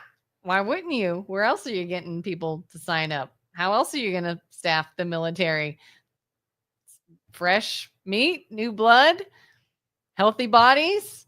Why not come in? I mean, colleges are going to sit there. If colleges are going to sit there. That was my next question. Yeah. Now, and get rid of the military. Now it's colleges. Yep. If colleges are going to sit be there, consistent, you're like, they don't know what they want to do yet. Right? Don't recruit my kid and bring those ideas. It could be dangerous to spend all that money on something they can't even use. If you stay consistent on the reasons you object, I have no problem with it. Yeah. But one, you're going to be as close to your tribe and you're more likely to be okay with that one. But if that other one, like there are many organizations that see the fresh bodies that are strong that can do a good job, like the clergy, all the churches set up tables to recruit people into the cloth. Now, do we object to the cloth making an appearance in high schools the last 2 weeks of school? To me, one feels more dangerous than the others. Okay. Which one? Which one's more dangerous? The military. The military? The military Wait, physically more dangerous. What about more psychologically dangerous? Feels more psychologically dangerous too. I don't know. There could be an argument made that all of them represent a risk because instead of you and your family. All the others you could also quit at any time. This, you sign up, you can't quit at any time without major repercussions.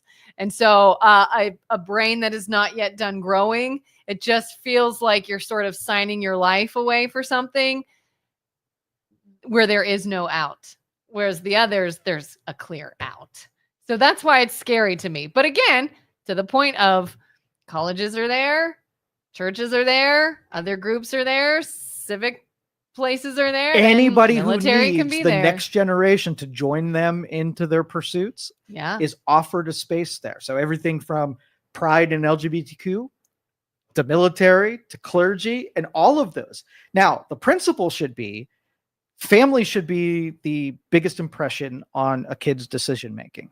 If there are anyone that's trying to infiltrate a young mind who isn't good making decisions, with the parents not being around, should be a red flag, be it the military, be it the colleges, whatever, because what they're trying to do is they're trying to get the kid to make the decision and already be decided. So when they go home, now they are advocating to their parents. So it's the kid teaching the parents why they should do something rather than the parents. Their responsibility is helping the kid decide what makes the most sense that's in the danger profile that they're, capable of handling. How about the credit card companies that go on college campuses? Same thing, represented. They need new, fresh bodies to recruit into the credit industry. They would literally, I remember up at YSU, there was a Subway on YSU that had just opened, and credit card companies would offer you free lunch if you sign here. It's exactly right. It's the same philosophy. And again, when I lay those out, there's going to be a couple of them you're like, yeah, they shouldn't be there, and a couple are like, yeah, they should actually be permitted.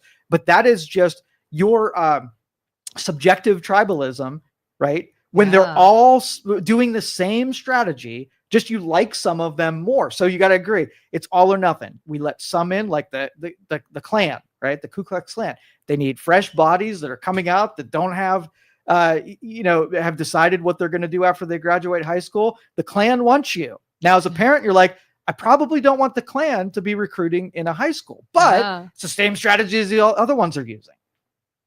Yeah, it's scary. It's so scary. So nothing.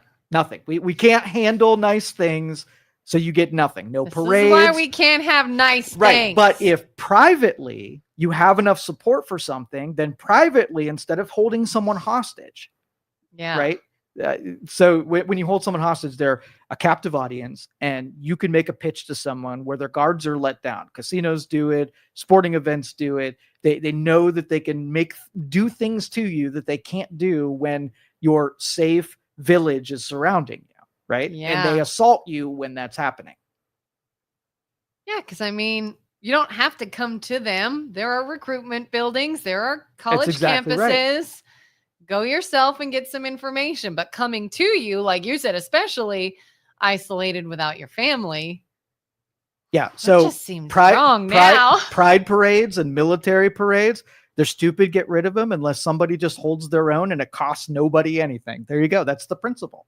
All or nothing. All parades should be funded by private. Yeah. Absolutely private. Carter says, no matter what Trump does, the Democrats will find some kind of fault with it. Trump derangement syndrome is real. Yeah. And same thing with Biden. Again, we're illustrating these tribes and how you look at things. And if it's your side that's on it, you're more permissive and, you lay down excuses for, and you're more critical of the other side, and you reverse it. And if Biden would have been elected, don't you think that everything Biden would have done would have been tried to be strung together? That's us. And it's going to happen no matter who's in charge. That's why, the libertarian side of me means that if we know all of this is true, then we give that group the least amount of power possible, because if the other guy's playing at the controls, you don't want him to be able to do very much. Yeah. Julie says, I don't think we need a taxpayer-sponsored parade, especially since we have just gone through this Doge chaos. I halfway agree. But they're not listening to me, and I don't have the opinion. And as long as they're spending money, I disagree with that lesser than other things they're spending money on. But if I had my way, they wouldn't be doing anything, right? Except for you got to be good at running things before you start celebrating your ability to run things. So I say put that energy and effort into being competent first. Yeah. Then we can have parties later, but no pizza for you. Yeah. Until you're doing a good job. But I still think it's, and I'm not talking about the funding for it, but yeah, if you were having a party, like a parade for one political group, let's get better at doing what you do before we celebrate that. Amen. But the whole idea of we are recognizing our country as a whole, I don't see anything I'll hold my wrong with nose that. on this one. Still disagree with it on principle. Chris said, thank you, Joe. Got to be got to be good about running things before celebrating. 100%. Absolutely. Ooh, Julie's fighting. I'd like to throat punch anybody that says TDS, Carter. Now, why? I would like to talk about that. Okay. You may not always like someone's, maybe if someone jumps to saying Trump derangement syndrome, maybe you feel some kind of way about always throwing that out. Well, what there. is it? Let's define what when I hear it, I'll tell you what I think.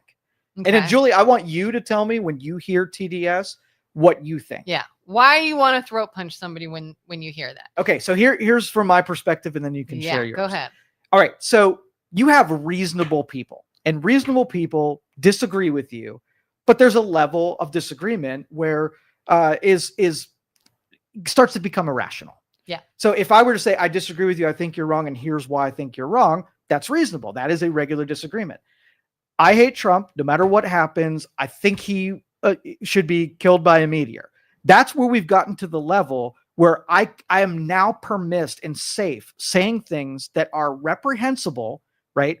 And I'm not going to get any fallout because I got so many other people. So TDS is a group of people who've been emboldened by the negativity, and they can say anything and do anything, no matter how irresponsible those things are.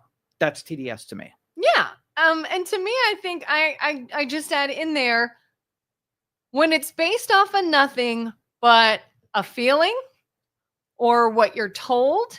I saw a video just the other day, this reel where a guy was out at I think it was a Bernie Sanders rally. I think he said he was out, and he talked to this couple, and he's like, "Hey, why are you here? Let me know what you're supporting." And this woman's like, "Oh, it's just the state of our country is so terrible right now that, something's got to be done." And he says, "Okay, like what kind of things? What is terrible?" And she looks at her husband. "Why don't you take this one?" He's like, "I mean, I just I don't agree with a lot." And he's like, "Okay, like what?" Geez, just, I mean, so many things. And the woman's like, "Yeah, we just don't like, I mean, it's just so much I can't even think right now." And they could not, between two of them, name a single thing. To me, that's a little bit TDS, is if you are so opposed to something and you yourself don't even really know why. You yourself can't even give a reason or factual information that something is bad or something is wrong, but you're so ingrained with just feeling that it is. To me, that's Trump derangement syndrome. It's like, you can't even show me proof of something that you're fighting against. You just don't like him, And I'm not saying everybody who doesn't like Trump has Trump derangement syndrome. That's not it. Here's the test, though. Yeah. Okay. Everybody has this person in the family. If you came home and you found $100 bill, and you came home and say, "This is the best day ever. I found $100 bill." Everybody has somebody in their family that would choose not to celebrate the $100 bill. They would take some kind of angle to make you finding $100 bill a bad thing, an awful thing, and whatever. So if Trump, picture the person in front, this is how to tell whether or not someone has TDS.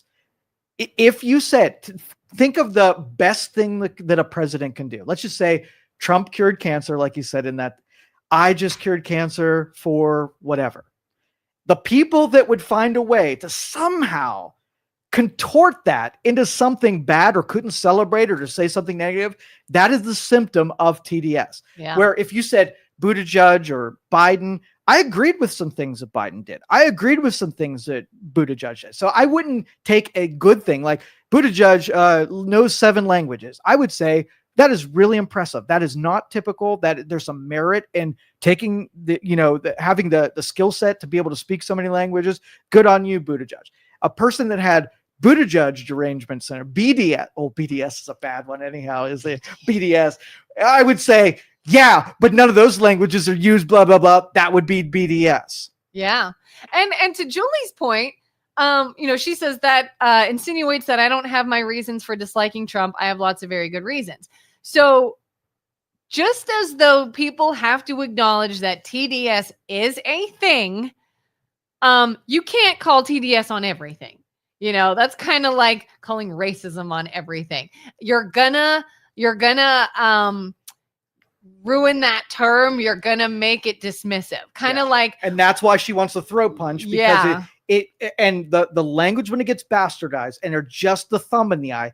TDS is a term that just means you're an asshole and you didn't want to argue any further because you dismissed it versus saying the reasons why you're wrong. Reasonable dialogue is you say a thing, I get to say something back, and we go back and forth. We never punch each other. Yeah, it's going to be like Nazi is becoming. It used to be people threw Nazi out there so often that now if anybody who is not far left hears Nazi, you're like, bye. Like, did you just do a Nazi salute? Oh my God, I may have. I bet you did. I waved bye. Was it Tim Kaine? Oh, no, not Tim Kaine. The other dude. I think I know who you're talking about. The video they just showed. He made the same mistake that Elon Musk.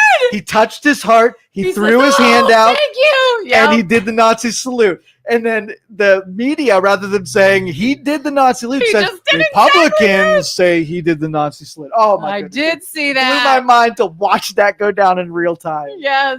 I just waved bye and somebody might think that I did it. But that is why we said, you got nothing. If you come out with, oh, you're a Nazi, over it, you're instantly discredited now because it holds no weight. Yep. So if people aren't careful, you overuse TDS, it's going to be that same. Yeah, that make same sure thing. it sticks. But the problem is a lot of ill-educated people are using the term, using it as a dismissive thumb in your eye. Yeah, clearly if you don't like Trump, oh, you must have Trump derangement syndrome. Yeah. No. Yep. Yeah. Not the case. Krista says there may be multiple things and those people don't know where to begin. They also know that no matter what they say, they are going to be attacked for disagreeing. Yep. Yeah. But that is how it's situated. And I preach this all the time, that the best time to enact change is when you're in the position to do it. Okay. So let's just say Trump was totally against lawfare and targeting people using the Department of Justice. So now you're in power. The best way that you enact change is you don't do that and you tell people you had the opportunity, but because you believe in the principle, you didn't do it. So if I argue you and I become irresponsible, now you have a choice. Either you're going to irresponsibly argue back or you're going to then lecture me about how you could have done just now, but we're going to be better people and we're going to be more principled people. And we're going to, diffuse this down and de-escalate it so that we can have regular dialogue. It's your choice as the arguer to not do those things as an example to teach others how to also not do those things. Yeah. When COVID hit and we saw the whole toilet paper debacle where toilet paper was scarce and everybody was like panic buying toilet paper. Once we got through that, there was a very short, much shorter period of time that we almost went that way with gas. And I can remember being at work one day and people were just running to the gas stations and hoarding gasoline and there's not going to be any gas. And I remember my boss at the time was like, if you want to go fill up, go ahead. And I said, no, I refuse to add to this. People need to stop. And he's like, what are you going to do if you can't put gas in your car tomorrow? I was like, I'll take a taxi if I have to. I'll walk here. I'll ride my bike. I refuse to add to this because this is the problem. Because now what? I'm going to be like, well, they're going to take all the gas. Now I better go get gas. And now someone else is going to think that. So where's it end? That's exactly right. You got to stop. You just got to stop. People don't want to stop. No, that's why we're doomed. I'm telling you. I know. It takes a lot of people to be like, I will do something different, even if it's inconvenient or hard, so that the madness stops. All right. One last topic before we get out of here. Did you see the Ukraine-Russia thing from over the weekend? Very little. This was James Bondy stuff here. I'll tell you about this. Yeah. So they did a year of planning. They outfitted some semi-trucks. The Ukrainians. Oh, okay. They outfitted some semi-trucks with a false ceiling and they stacked drones in the top of these semis. They then filled up the semi-trucks with stuff and they paid semi-truck drivers to deliver the stuff that was in the semi-trucks. When the semi-trucks got close to their targeted locations, they blew off the top. The drones went up. The drones then attacked military installations, blew up 40 of their nuclear bombers that were sitting out on the tarmac in Russia. So they did an internal attack using semi-trucks to transport drones close enough to their targets. That was some James Bond stuff. This is making me think of what's that movie? Is it Die Hard with a Vengeance? This guy is trying to steal all the gold in Fort Knox. And so he has all these trucks coming in, and they all look like workers, and they all look like construction workers and things like that. And you hear this like dun, dun, dun, dun, dun kind of music, and so obviously escalating it. We have a nuclear power who's determined to take over Ukraine and make it part of Russia like it once was. And now they've crossed a little bit of a red line. So, because I know we're doomed anyway. I mean, I don't know if I'd prefer us to slow degrade towards the doom that I think is impending, or just a quick nuclear one to get it out of the way and let, the Earth start over, or maybe on another planet or whatever. But there's a lot of preparation in Europe. They've beefed up their security, did military spending off the hook. United States is building the Golden Dome, protecting incoming rockets and incoming warheads from coming in. The what? The Golden Dome. I've not heard of that. Yeah. What's the Golden Dome? Are you familiar with the dome in Israel? They put these batteries around their borders and internally. And if anything starts getting lobbed in, it shoots a rocket to take out the incoming rocket, the dome. So it creates this protection so that you can shoot down munitions that are coming in that would otherwise blow up buildings and people. So the Golden Dome was is now, I don't know if it's been funded or not. They said it's going to be done by 2030, I believe. So we have another 5 years before it's fully operational. But if they're preparing these defensive mechanisms, and people are building bunkers, and we got axes of the communists and Russia, China, North Korea all getting together, there's some stuff coming down the pike. This is not a peacetime. Yeah. So I'm not going to prefer nuclear annihilation. That's probably a bad scenario. But I don't know. Did Julie said Zelensky had some cards. Bravo. Did Trump say anything about that? I haven't really had that time to pay attention to see if there's. I was just wondering. He usually will make a comment when something happens. Yeah. And so I think he's pissed off because the Ukrainians kept the United States out of the loop. They didn't share that, which is good because in every administration, there are so many leaky people that are trying to undermine other people's things. I don't trust half the people that are in Trump's administration that then wouldn't have told Russia that it was coming. And not that I'm cheering on that. I only think that if you're, I want both. I want peace just like Trump does. I want the stuff to stop and things to be righted there. But to have other countries prodding in it and trying to dictate outcomes. I mean, I think it's a them and them war. Like I say, more people stay out of it, the better. But that's kind of why I was interested is obviously Trump has been involved in trying to get everything to stop. He's made comments like Putin, like, stop, come on. And then, maybe not wanting to give much more money to Ukraine. And so I just didn't know if he was like, all right, you're keeping this going. So can you blame Ukraine? Probably not. I mean, I get it. But if they're going to just keep it going, then you guys. The simple fact is Ukraine is outgunned. If this war just goes to fruition, Russia topples Ukraine. Even if with outside influences, if other countries don't get directly involved, Russia's just going to take it to the end. And if you look at the prowess of the Russian military, their equipment's ancient. They still have way bigger capabilities than Ukraine does. So if they wanted to take the shock and awe approach and just take it out in one day, they could absolutely do that. The staging of how they've done it has been slow, right? And it has not been very humane. It's meant, like Julie said, I think, Ukraine's targeting doomsday equipment, Russia targets civilians. So Russia doesn't care about people. I don't know. Yeah. Putin is not a good dude. So if he can demoralize the public by taking out human beings, right?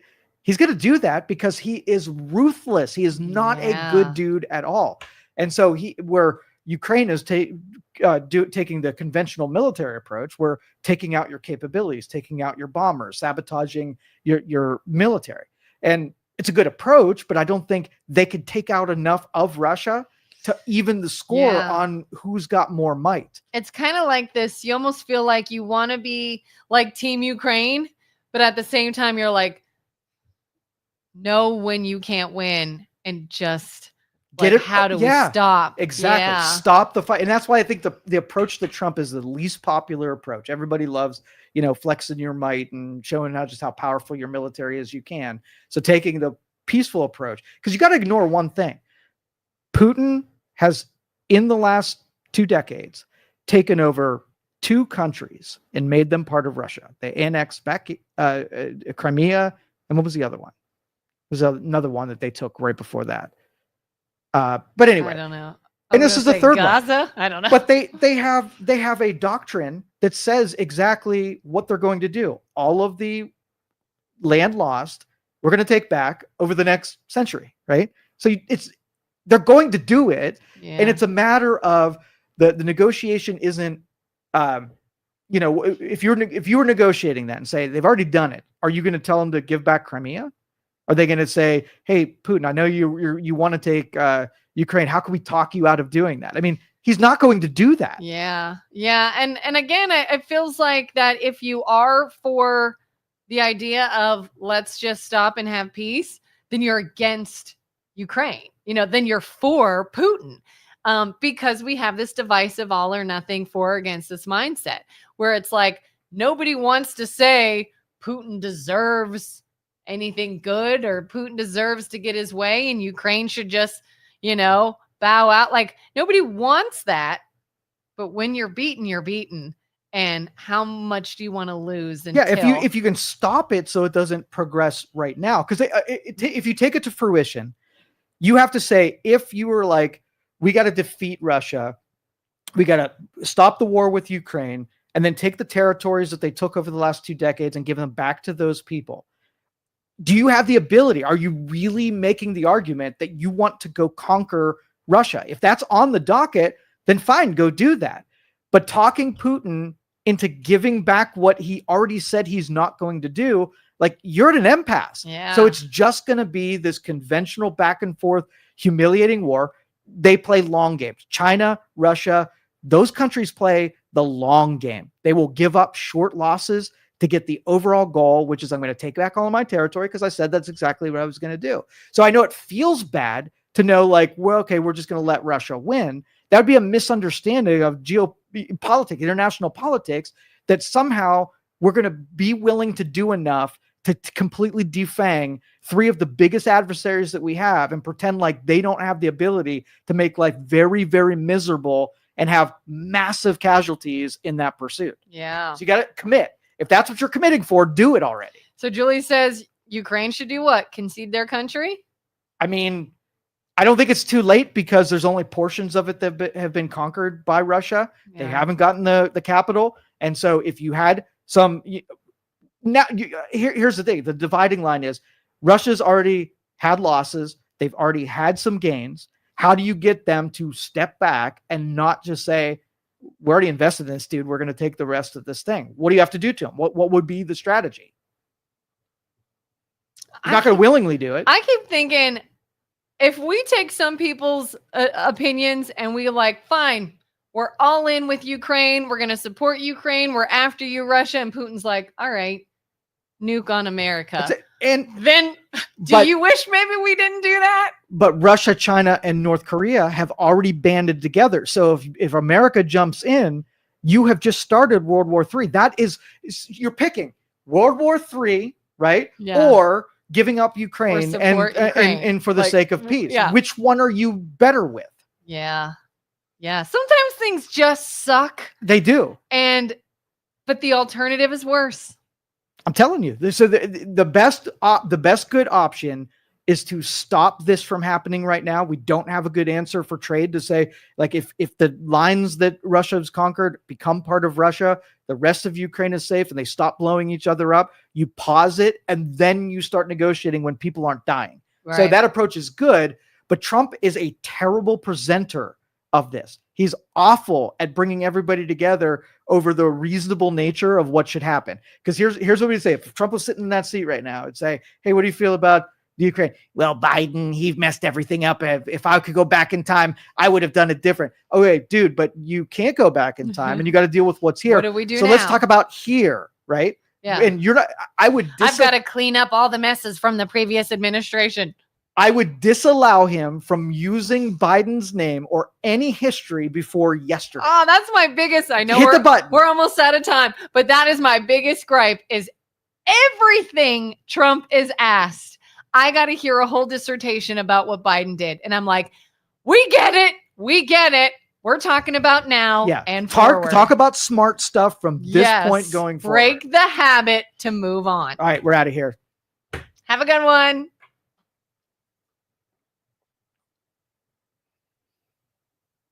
Thank you for listening to this show on Youngstown Studio. This is original Youngstown content. Feel free to share our videos and tell your friends about us. Don't forget to subscribe to our YouTube channel and follow us on Facebook.